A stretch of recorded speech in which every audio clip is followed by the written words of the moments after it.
After the shooting, everyone's trying to get their bearings. Halyna has finally been taken away in a helicopter. Joel Souza has been taken to a different hospital. Within 15 minutes or 20 minutes after that, the police arrived and took the church set and put the crime tape around it, the yellow tape, and forced us all to the perimeters of the parking area where we sat and waited.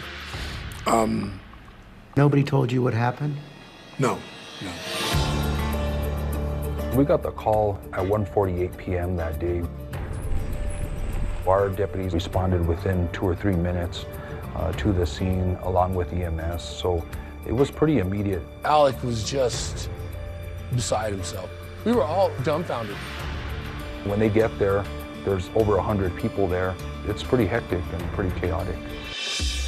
The people who were in the church all had to be interviewed by police. I was in my trailer and one of the other actors told me, hey, you should know, I just heard on the walkie a pretty urgent call 911. And we assumed the stunt went wrong. I went back to base camp. We were there until the police came down and talked to all of us. News of the shooting spread quickly. Breaking news on a movie set near Santa Fe. The sign behind me does say Russ. We do believe that's where the incident may have happened, but we are working to get that confirmed. In the afternoon, we heard some rumblings out of New Mexico that there'd been some sort of accident on the set of the Alec Baldwin film Rust. At first, we weren't really clear what it was. But as the day went on, we learned more. And ultimately, we found out something had happened with a gun, and it was Joel and Halyna who were involved, which was frightening. A while later, there was a helicopter above. There were news stations and paparazzi all at the gate. And then there were more helicopters as all of a sudden it went all over the news. It became this huge thing, and we were like, it was so surreal. A source of mine said that it was actually Alec Baldwin who fired that gun. New details about this Alec accident. Baldwin fired a prop gun. Alec fired the shot. My mouth dropped to the floor. The story just became something much, much bigger than we thought it originally was. We're all sitting there waiting, trying to get any information on what happened. Are they okay? The mood was still optimistic. We kept hearing, she's stable, she's stable. The main focus of the investigators is to get initial statements. Gutierrez Reed, Mr. Halls, and Mr. Baldwin were brought to the sheriff's office. Everybody understood that this was a major incident, and everybody was cooperating. I was there for like an hour and a half or so. And finally, one of the police officers, she takes her phone and she slides it across to me. She says, that's what came out of Joel's shoulder. A .45 caliber slug. It was a real bullet. It was utter disbelief over the idea. It was unacceptable, the idea that it was a live round. Я не мог себе представить, что это может быть настоящая пуля. How did a live round get in this gun? The kind of insanity-inducing agony of thinking that someone put a live bullet in the gun. The key grip gets a phone call. It said that she's gone. Then it's just tears everywhere. Everybody it was unbelievable, but then it was just universal tears all around, and just a sense of despair, you know. They said to me, we regret to tell you that she didn't make it, she died. They told me right then and there. And that's when I went in the parking lot and called my wife to talk to my wife. He looked disheveled, he looked distraught.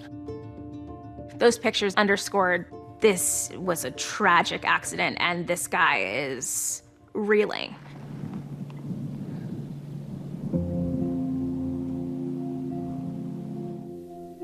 Her husband comes to town. Her husband, Matthew. And I met with him and their son. And he was as kind as you could be. What can you possibly say to him? I didn't know what to say. He hugged me and he goes, I suppose you and I are going to go through this together, he said. And I thought, well, not as much as you are, you know, and his little boy is there who's 9 years old. And I told him, I said, I don't know what to say. I don't know how to convey to you how sorry I am. About 4 days later, they finally let us get back in just to even collect our gear. I noticed this bunch of roses right in the spot where Halyna was when she was shot.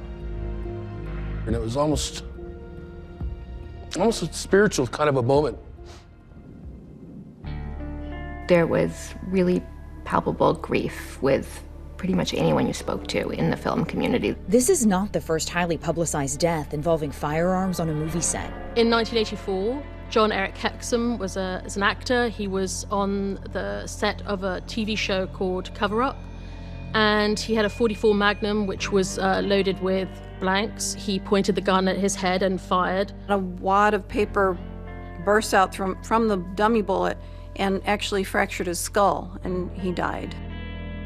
A decade later, on the set of The Crow, which starred Brandon Lee, Bruce Lee's son. There's a scene where there was a gun going off, and somehow the tip of a bullet had wound up in the chamber of the gun, and he was shot fatally.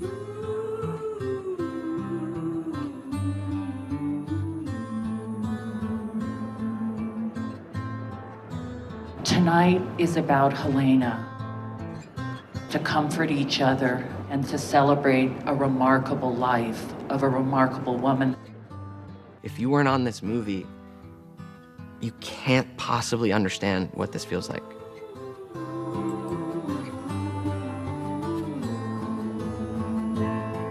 And what it was to experience that day, and what it was to lose this person. You can't know what this feels like, and there's nothing that can prepare you for losing somebody in a horrible accident that you would never imagine being able to happen at a place that you assume you're safe going to work. For the Santa Fe Sheriff's Office, I would say the #1 priority is finding out where the live round came from. There's so many unanswered questions. Everyone is wondering, how did live ammunition get in there?